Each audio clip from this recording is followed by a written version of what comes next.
ഹരിശ്രീ ഗണപതയേ നമഃ. അവിഘ്നമസ്തു. രാമായണം ബാലകാവ്യം. സാകേതപുരിവാണ രാമചന്ദ്രാനിൻ പാദപത്മങ്ങൾ നമിച്ചുകൊണ്ട് പ്രാലേയം പോൽ പരിശുദ്ധമായ നിൻ കാര്യങ്ങൾ ചൊല്ലാനനുഗ്രഹിക്ക നീ.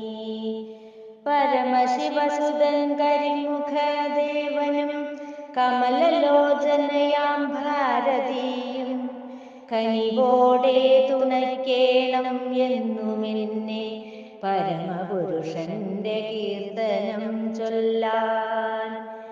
വാൽമീകി എന്ന മാമുനിവര്യനും രാമാനുജനെഴുത്തച്ഛന്താനും അറിവില്ലാതുഴലുന്ന അടിയൻ തൻ മനതാരിൽ അലിവോടെ വന്നു വസിച്ചിടേണം. ശ്രീരാമദേവന്റെ തത്വങ്ങൾ ചൊല്ലിയ ധാരാംബവൈരിയാം സർവദേവനെയും തൻ ജായയാകും ഹിമശൈലനന്ദിനിയെയും മോദത്താൽ കുമ്പിട്ടു കൈതൊഴുന്നേ ഞാൻ. പിതൃദേവപൂജ്യരും ഗുരുദേവപൂജ്യരും മറ്റു പ്രപഞ്ചാധീശ്വരും തുണയേകൂ എന്നിൽ. പാവനമായ രാമായണ കാവ്യം ചേതോഹരമായി കീർത്തനം ചെയ്യാൻ. ശിവൻ കഥ പറയുന്നു. കാരുണ്യമൂർത്തിയാം നാരായണൻ തന്നവതാരമായ ശ്രീരാമദേവൻ തൻ ചരിതമുര ചെയ്യും രാമായണ കാവ്യം ദയിതം മനോഹരം ഉത്കൃഷ്ടപൂജിതം. രാത്രീഞ്ചരന്മാർ തൻ ദുഷ്കർമ്മഹേതുവാൽ ധാത്രി ഉഴന്ന് വിവശയായപ്പോൾ ഗോരൂപം പൂണ്ടവൾ തന്നാർത്തികളെല്ലാം നാഭിജന്മാവിനോടുര ചെയ്തു വേഗം. ലോകത്രയാശ്രയനാകും നാരായണൻ നിൻ ബാഷ്പം ഹരിച്ച് ദോഷമേകുമെന്നുര ചെയ്ത് വേദാവുമേദനീയൊത്ത് ഹരിതൻ സവിധത്തിൽ ചെന്നു വേഗം. ക്ഷീരാബ്ദി തന്നിൽ പള്ളി കൊള്ളും ഭഗവാന്റെ ചാരയുണർത്തിച്ചു മേദിനീർത്ഥം. ആശരവർഗത്തിൽ ദുഷ്ചെയ്തികളെ നാശം ചെയ്ത് നീ രക്ഷിക്ക സന്തതം. ഈശ്വരൻ നാരായണൻ ജഗന്നായകൻ ഋഷികേശനാം ദൈത്യാരി മന്ദസ്മിതം പൂണ്ട് സൽഭാഷിതം ചൊല്ലി അനുനയിപ്പിച്ച് ആശങ്കയിൽ നിന്നും മോചനം നൽകി.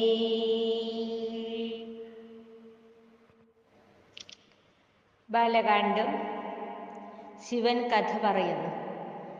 വാസരാധീശൻ തൻ വംശജനായി ദശരഥനന്ദനൻ രാമനായി ത്രേതായുഗത്തിൽ തേജോമയനായി ധരണിയിൽ അവതാരം ചെയ്തിടും ഞാൻ.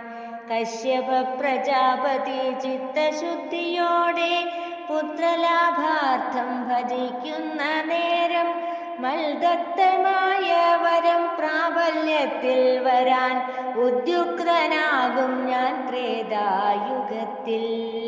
അന്നേരം കശ്യപൻ അജരാജപുത്രനായി അവനീതലത്തിൽ അയോധ്യാപുരിയിൽ ദശരഥൻ എന്ന നാമധേയത്തിൽ വന്നു പിറക്കും ദിനകര വംശത്തിൽ.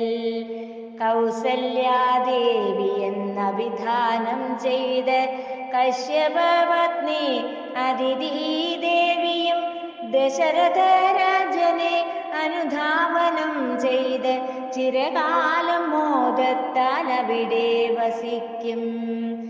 പംഘ്രിസ്യന്തനൻ തന്റെ പ്രഥമ പുത്രനായി മന്ദേതരം ഞാൻ വന്നിടാം ഭൂവിൽ. മൽഭ്രാതാക്കളായി 3 പേർ പിന്നെയും ഭൂമണ്ഡലം തന്നിൽ വന്നിടും നേരം. മൽഭ്രാതാക്കളായി 3 പേർ പിന്നെയും ഭൂമണ്ഡലം തന്നിൽ വന്നിടും നൂനം. കശ്യപപുത്രരാം ആതിഥേയന്മാർ വ്യാഘ്രസമാനരാം വാനരരായി സ്വാർത്ഥലേശമന്യേ മൽദാസേയരായി ആസുരവർഗത്തെ സംഹരിച്ചിടും. ഇത്തം ഭഗവാന്റെ ഭാഷിതം കേട്ട് സൽവൃത്തയാം ഭൂദേവി ദുഃഖം വെടിഞ്ഞ് സൃഷ്ടികർത്താവാം വിരിഞ്ചനോടൊത്ത് തൃപ്തയായി ഭഗവാനെ ധ്യാനിച്ചു പിൻവാങ്ങി. പുത്രകാമേഷ്ടി പത്മദളേക്ഷണൻ ചൊന്ന പ്രകാരേണ അർക്കവംശത്തിലെ ചക്രവർത്തിയായി കശ്യപദേവൻ ദശരഥനാമ്ന കശ്യപീതലേ കീർത്തിയാർജിച്ചു. കൗസല്യ എന്ന നാമധേയത്തിൽ ആതിഥേയർ തൻ മാതാവാമതിഥി ദശരഥ പത്നിയായി വാണു അയോധ്യയിൽ തൻ പതിതൻ പാദത്തെ പിന്തുടർന്നുകൊണ്ട്. നൃപതി ദശരഥൻ കാരുണ്യമൂർത്തി പതിവ്രതകളൊത്ത് വാഴുന്ന കാലം പുത്രരില്ലായ്കയാൽ ദുഃഖത്തിലാണ്ട് കർത്തവ്യവിമുഖരായി വാണു ചിരകാലം. മാമുനി ശ്രേഷ്ഠൻ വസിഷ്ഠ ഗുരുവിനോടാരാഞ്ഞു പ്രതിവിധി എന്തെന്നറിയാൻ. വിശ്വദേവനാകും വിഷ്ണു നിൻ സുതനാകാൻ പുത്രകാമേഷ്ടി ചെയ്യുക മാമുനി ചൊല്ലി. അശ്വമേധയാഗം പൂർത്തിയായ ശേഷം വിശ്വദൈവങ്ങളെ തൃപ്തരാക്കിടാൻ വിശ്വാസഭക്തിയാൽ പുത്രകാമേഷ്ടി കർമ്മം ഋഷ്യശൃംഖനാൽ ചെയ്യിച്ചു രാജൻ. യാഗകുണ്ഠത്തിൽ നിന്നുയർന്ന് ജ്വലനൻ ഹേമപാത്രത്തിൽ പായസവുമായി ഭൂപതിവര്യനായേകിയിട്ടോതി ദേവനിർമ്മിതം ഈ പായസാന്നം നൂനം. താപസവര്യനു ദക്ഷിണയേകി പ്രീതിയാർജിച്ച രാജാധിരാജൻ ഭേഷജമാകുന്ന പായസമെല്ലാം ഭാര്യമാർക്കേകി നിർവൃതി കൊണ്ടു. അവതാരം ദേവദത്തമായ പായസം ഭക്ഷിച്ച് ദശരഥ പത്നിമാർ 3 പേർക്കും തേജോമയരായ പുത്രരുണ്ടായപ്പോൾ ദേവഗണങ്ങളും മംഗളം നേർന്നു. സാകേതപുരിയിൽ വസിക്കും ജനങ്ങൾക്ക് കാമാന്തം നൽകി കനകവുമർത്ഥവും രാജാധിരാജൻ ദശരഥനപ്പോൾ തന്നാഹ്ലാദം ചിത്തത്തിൽ വർഷിച്ചുകൊണ്ട് മേഘത്തിൻ നിറമൊത്ത കൗസല്യ തനയന് രാമനെന്നഭിധാനം ചെയ്തു രാജേന്ദ്രൻ. ഭരതലക്ഷ്മണ ശത്രുഘ്നരുമെന്നഭിധാനങ്ങൾ ഏകി ഭഗവാൻ തന്ന വജർക്ക്.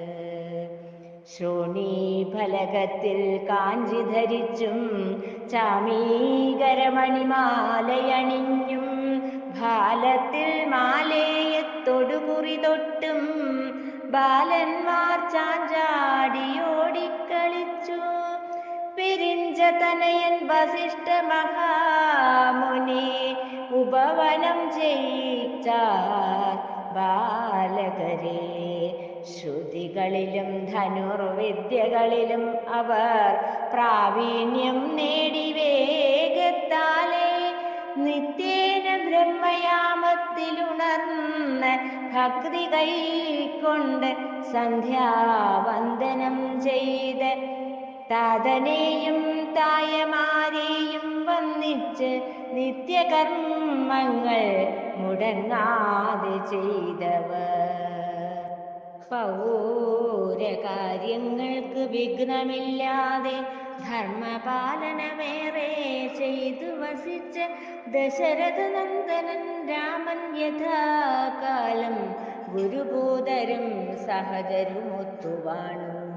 ഖഡ്ഗവും ബാണവും കൈകളിലേന്തി കാന്താരദേശങ്ങൾ തോറും ചരിച്ച് ദുഷ്ടമൃഗങ്ങളെ കൊന്നൊടുക്കിയിട്ട് ജനകൻ തന്നരികിൽ വന്നിച്ചു നിന്നു.